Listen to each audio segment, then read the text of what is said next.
you some overtime. Sportsnet Plus. Stream live games, NHL highlights, and more.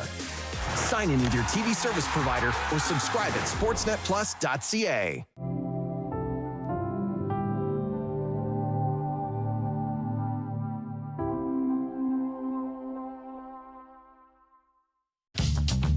This program is brought to you by Ignite TV. Now you're in command. Visit Rogers.com for more details.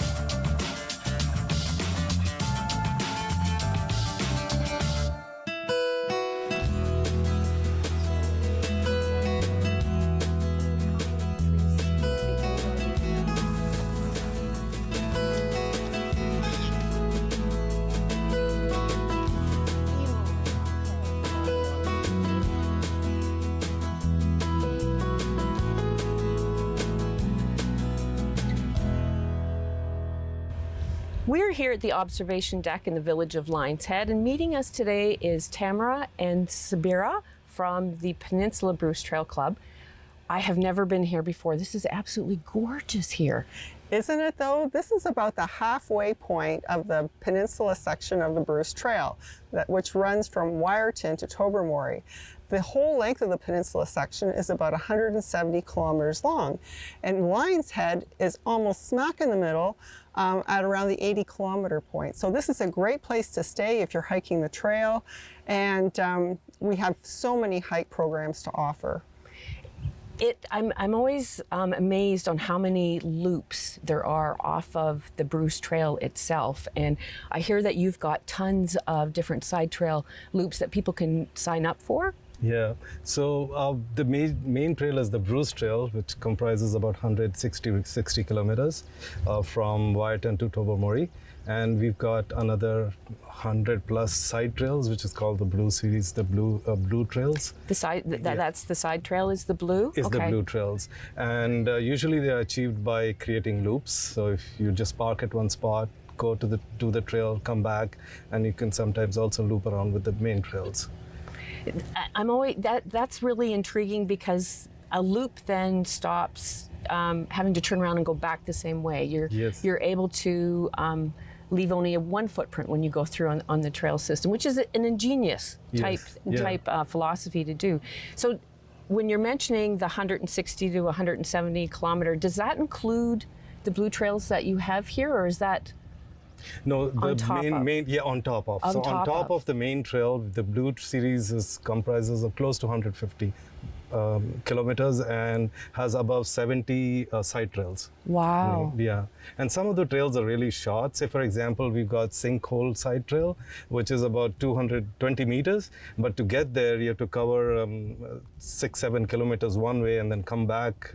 So it'll be like a 10K hike just to accomplish the Blue Series Sinkhole Side Trail. Now, what is a sinkhole? I have to ask. Sinkhole, at some point of time, that's natural phenomena. At some time, it was a cave which sunk in, and so it looks like some meteor hit the surface some time ago. Oh, now that is interesting. So it's like a circular, yes, type exactly, formation in the rock. Wow. Yeah. I know a lot of people in the spring are looking for orchids, and that's a main draw to the peninsula.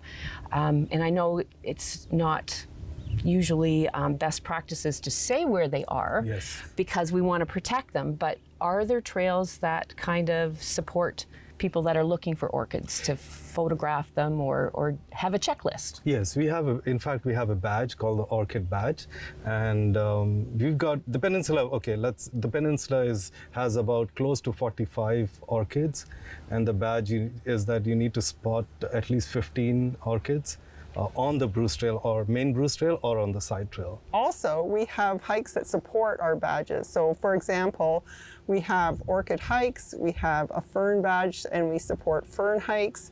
So we help people along in order to get these badges that celebrate the biodiversity of this beautiful area.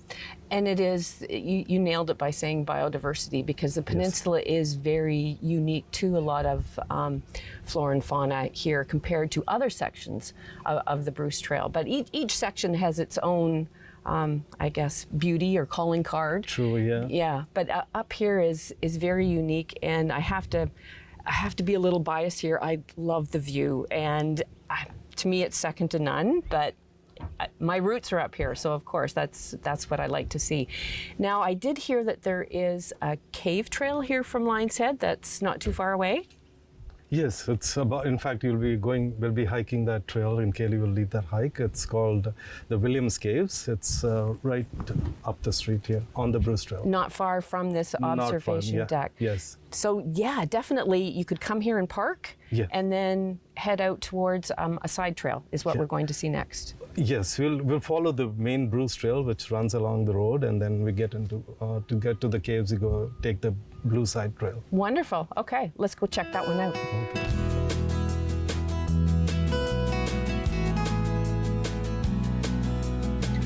Now we've just stepped inside the forest here on our way to the caves, correct? Yeah. And we've come across this sign. Can you explain what this is? This is a QR code. If you scan it, it takes you to Bruce Trail Conservancy website, where you can sign up to become a member of the Bruce Trail Club. Oh, that's very handy. So you can do it all from your cell phone. Yes. Mm-hmm. And then you would have access to maps then as well, then once you had your membership? Would help kind of guide your way through the trail system if you needed it? Yes, for that there is an app. You need to purchase that app, which you could subscribe to that particular application. It's a Bruce Trail application. It's $2 some cents per month. And then you can keep track and you can figure out what trails you want to go. Oh, that would be perfect. And yeah, because 99% of the time you have cell phone reception, so it would work up here on the peninsula. Great. Mm-hmm. Okay, we'll continue on in.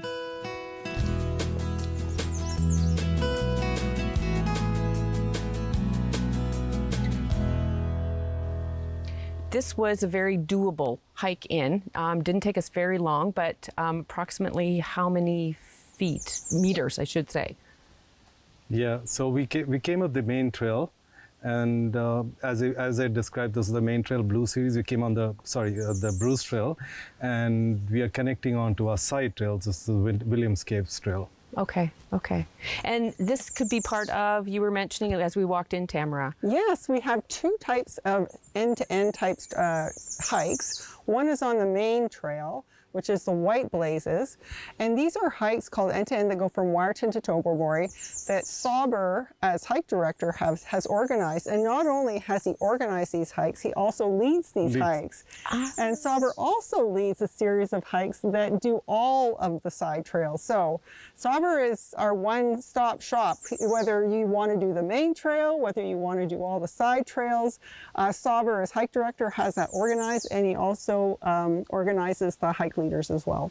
Oh, we're in good hands. We're in very good hands. Okay, I'm anxious to get in and see. So we are at Williams Cave Side Trail. Okay. It's right up there. Right up through here. Yes. Oh, I'm anxious to have a look. Come on, let's go. Yeah.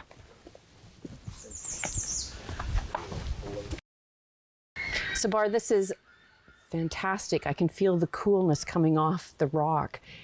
I'm in awe of it. Yeah, absolutely gorgeous. This is great. I want to introduce our hike leader and director, Kaylee. Hi, Kaylee.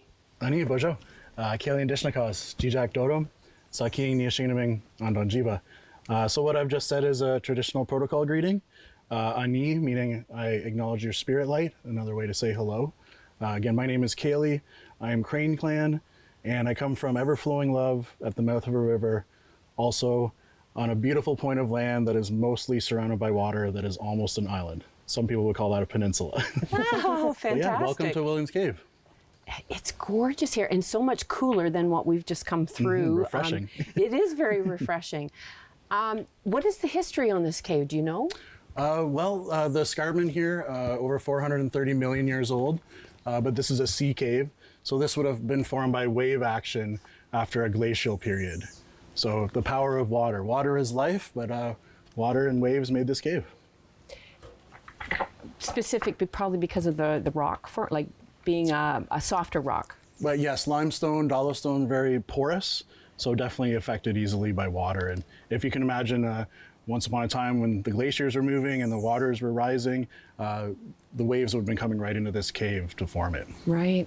Yeah, and it's always interesting to see the small little cedars and the maiden fir hair and stuff clinging to the side of the rock. It's always mysterious how they ended up there.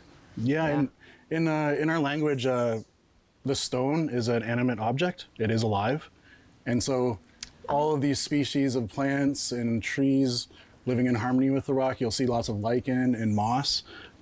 There's even algae growing inside the stone, the rock, and taking the minerals from it to survive. So pretty cool ecosystem. Very cool, very cool. And one of the things when you are hiking is you're to leave those things. You're not to be pulling them off the rock and say, "Hey, Mom, this is really cool," right? You're to leave that living organism on the rock. If you can imagine we're wearing clothes today, if you're to take the moss off the rock, that you're leaving it naked. So we wouldn't want to be out hiking naked today, I don't think. No, that's no, we won't even go there. That's not really a good thought process, no. But a living thing, what other living things could be in here? Like maybe bats? Yeah, there might be bats depending on the time of year. This time of year, the bats are out breeding, and the females will be pregnant and roosting together. So they'll be seeking somewhere warm with shelter, but not necessarily a cave this time of year. Definitely in the wintertime, the males would be roosting here. So important to not be accessing caves when the bats are asleep. Yeah, this is a fantastic little spot. Now, how deep is this cave? This cave isn't too deep. But on the peninsula, there's thousands of caves. And a lot of them you can access by staying on the trail and looking into the cave in a nice, safe way. I wouldn't recommend people going into caves and exploring because it can be pretty dangerous. Leave that to the professionals and the spelunkers. Yes. But safety first, so nice to observe from a safe distance. Right. And could this possibly be bear habitat as well, or no? For the most part, makwa or the bear, I would say they like more of tree falls for denning. If you can imagine an igloo, tree falls and then snow forms over it and it's nice and warm. Whereas a cave is big and open and there's a breeze and they're usually wet. So maybe not the best place to sleep. Oh, so, okay. Yeah. See, now I just assumed all bears went in caves. So thank you for that. I didn't realize that. Culturally, this cave could have been used. This cave is probably between 8,000 and 12,000 years old, formed by waves from the sea. But culturally, it could have been used for a place for shelter, a meeting place. If you can imagine the water level, maybe at the cave level here, you could have a nice meal, a meeting place. It could even be used for ceremony or burials, perhaps. A lot of caves in the peninsula were used for burials. Yeah. Wow. Another good reason not to go in a cave. Yeah. Try not to disturb them. Yeah. Try not to disturb. Exactly. Very interesting. Now, is this part of any type of curriculum that goes on in the area, or how do you educate? Bruce Peninsula School, the school here in Lions Head, they do hikes here, and we might meet up with some of their hike leaders in a little while. But they'd be hiking through here as part of their schoolwork and classwork. So really important land-based learning, getting out in fresh air, and it actually helps the brain learn and retain information. So the best place to learn, I always say, is on the trail. Oh, for sure. Yeah, I've learned a lot so far today, especially the poison ivy coming in, and it's one of the important factors of staying on. Absolutely. Staying on the trail. And this rope that's along here is a very good reminder not to be going in the caves as well. Mm-hmm. Yeah, excellent. Oh, this has been great. How far now to get back around onto the White Trail from here? Just a little loop here. Or we could double back to the trail, so we could either do a loop hike or an in and out. But we're not too far away from, I think, some new friends we're going to be meeting along the trail. Wonderful. Okay, let's go see if we can find our new friends. Thank you. I don't care what the law is. I will never be a slave. That word, I hate it. It rests on my tongue like rot. Peter, how does it feel to get paid for your work? There are rumors freedom's coming for us all. Freedom, you know that's all I want. Chloe, careful. Real men would rather sell you across the river to America than let you go free. Then I'll run. I've run before. Maybe this time for good. No! Just get her into the boat. No! Chloe! Chloe, no! Chloe!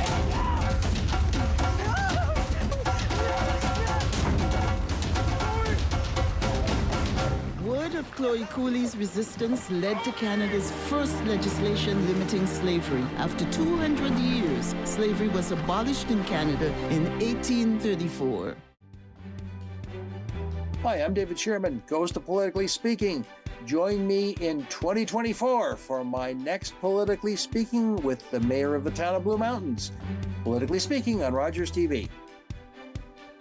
You're watching an interesting local show on Rogers TV and you want to know more. That's when you head to rogerstv.com. Our website provides more information about our programs, our hosts, our schedule, and about how you too can get involved with Rogers TV. Visit us online at rogerstv.com.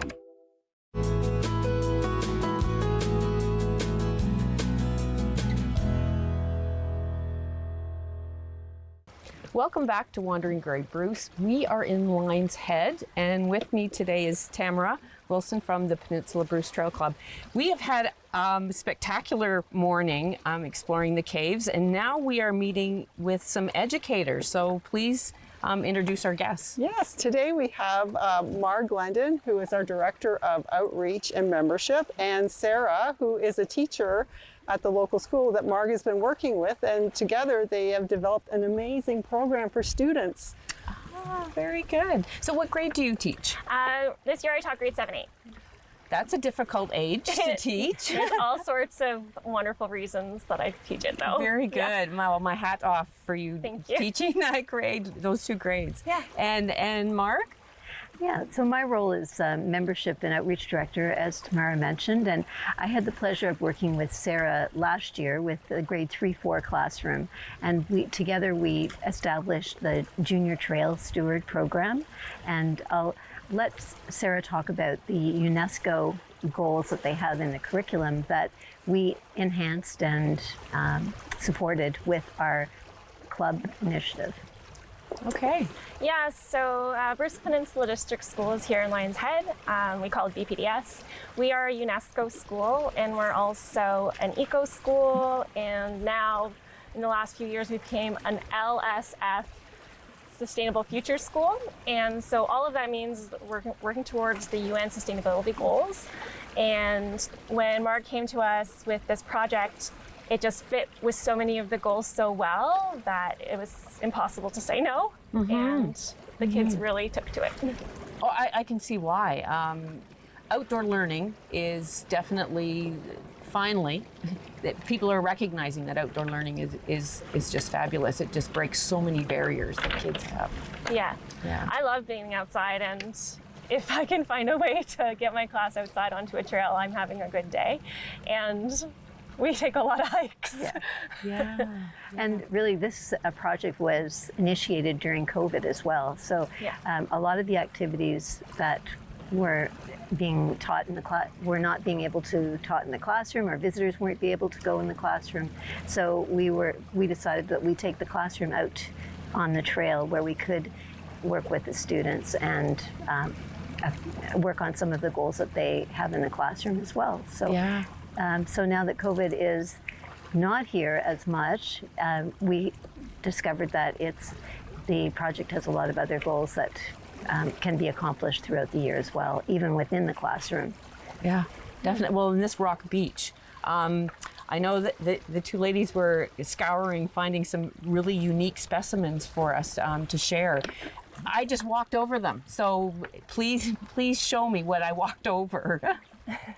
Have at it, Marg. Okay. Well, we're not expert geologists, but we are learning. Part of the project included a geology visit from a geologist who came to the classroom and took us out on the trail so that she could share her love. Her name is Beth Gillespie, and she learned about geology when she was about 11 or 12, so just a little older than grade 3 or 4, and she shares her passion with the students. So with Beth's expertise and our enthusiasm for the outdoors, we brought the students out for the third component of the Junior Trail Steward program. And when we did that,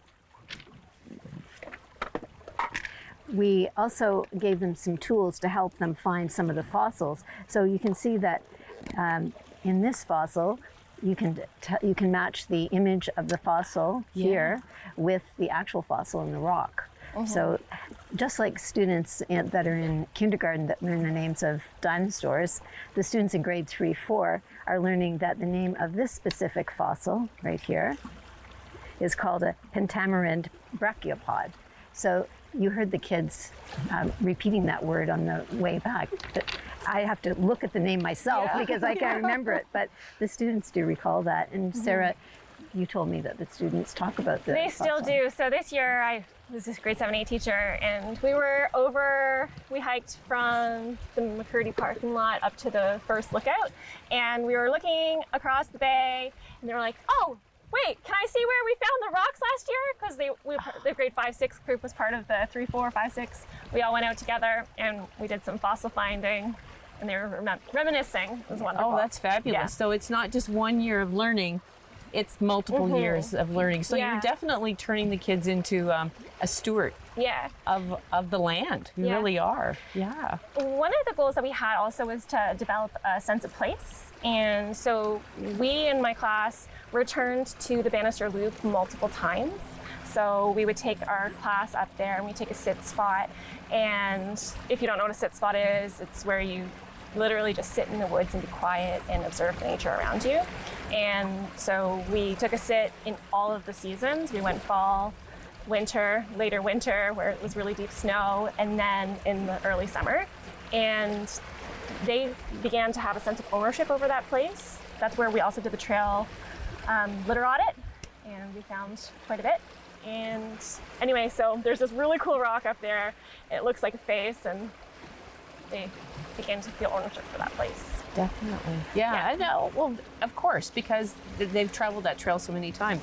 And then something else that you had mentioned is you've created a report card. Yes. Yeah. Yes, we did. So the first time we finished one of these trail guides, Mark developed it with some other wonderful people. And we all had little versions of it on clipboards, and we were filling it in as we went with Mr. and Mrs. Cunningham, the trail stewards, and they were keenly observing things. It was better observations than I ever made. And then we went back to the classroom and we filled it in together, and then we submitted it to the Conservancy for data. Very nice. So what are some of the things then that the kids had to look for to fill out the report card? So we developed the report card, or the trail inspection checklist that we call it, based on the adult volunteer version of this. So as you may know, each of the Bruce Trail Conservancy clubs has adult volunteers that look after sections of the trail and look after the nature reserves as well. So we thought this would be a good opportunity to mentor the students, and so the report card is a child's version or a student's version of an adult report card. So we're combining a land steward's inspection with a trail captain's inspection. So that's the name, Trail Steward, Junior Trail Steward Program. So first of all, you look for a site inspection. So the students are taught what to look for in terms of safety hazards. So they're looking for any kind of broken glass that might be in front of them, or any kind of fallen limbs or hanging limbs in the trees that might be a hazard for hiking, as an example. They look for abuses that might be on the trail. So most of our trails are not intended for bicycles or horseback riding, so they look for evidence of any illegal use of the trail, and so they're already taught to do that. They look for some of the invasive species, and some of the land steward observations take a little bit longer, and this year we built on last year's experience. So this year we started the land stewardship observations by doing a mindfulness meditation just before the observation, so that they were tuned in to the environment around them, and they were able to listen and see and smell and taste things that were around them, and included that in our observations. Wow. And weather. Yep. And they also look for wayfinding signs, so making sure that the blazes, which you may have seen already, the white blazes and the blue blazes, are in good shape so that hikers can find their way. So they're taught to do that at a young age, just as the adults do. And that's why we invited Anita and Bob Cunningham, who are the land stewards and the trail captains, to tell the students about what their jobs are as adult volunteers. Very nice. And you mentioned that you've put together a badge program as well. Is that part of the stewardship? Yeah, with the kids. It is part of the program. It's as an incentive and a reward, and also an acknowledgement for their efforts as volunteers. Okay. So one of the other aspects, there are 3 aspects to the Junior Trail program. One is the trail inspection, land stewardship, and the other is how to be prepared for hiking. So there is a badge for Bear Cub. It's called Bear Cub hiking badge, and to do that, they have to hike 4 side trails. So this morning you hiked one of the side trails already. Oh, so you're halfway. You're 1/4 of the way there, and they're able to accomplish all those 4 side trails right here in Lions Head. Okay. Because the school's right on the trail. Wonderful. And so this year, most of the students in the class got a Bear Cub badge, and for those who didn't, we want to encourage them to go out with their families, and so they're also given a I Hike the Bruce Trail badge as an encouragement. Good. Yeah. Very good. I see that you have quite a few badges in the container. Yeah, okay. So this badge, we gave it to my grade 3-4 classes last year. It was from a trail audit, and we went across from the school over and did the Bannister Loop, and we picked up litter, and then we took it back to class and we counted the pieces, and it went into a trail audit of litter all the way from Niagara? Yeah, right from Niagara to Tobermory. Yeah. Oh, so it was a full Bruce Trail audit that took place. Yeah. Oh, how cool is that? We just helped with a small portion. Yeah. And this year, one of my students was like, Mrs. Peacock, I went out and I picked up more litter this summer on the Bruce Trail. And I wear my badge. They're very proud of the work that they've got happening here. Nice. And then another badge is this little birdie badge. And this was not done with my class this year, so Mark. Yeah.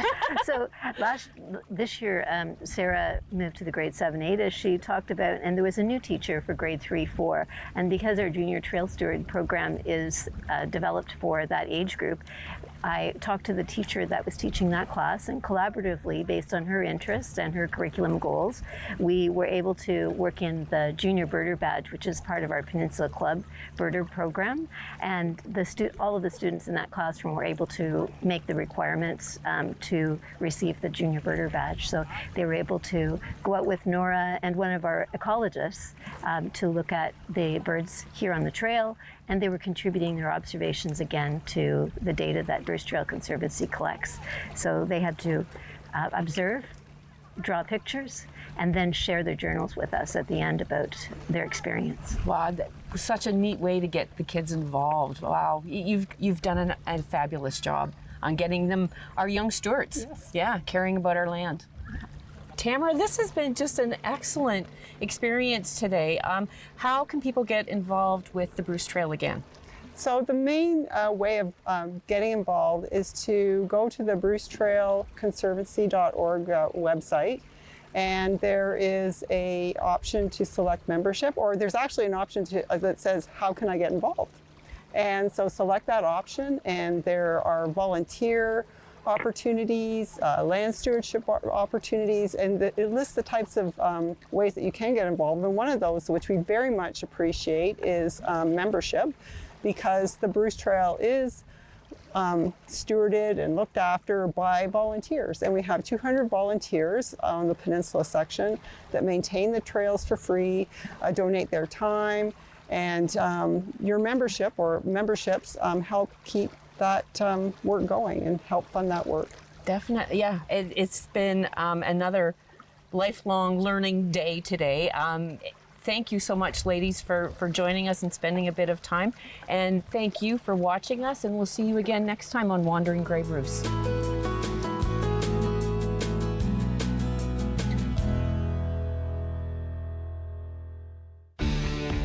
Connect with us by visiting our website or email us at comments@rogerstv.com.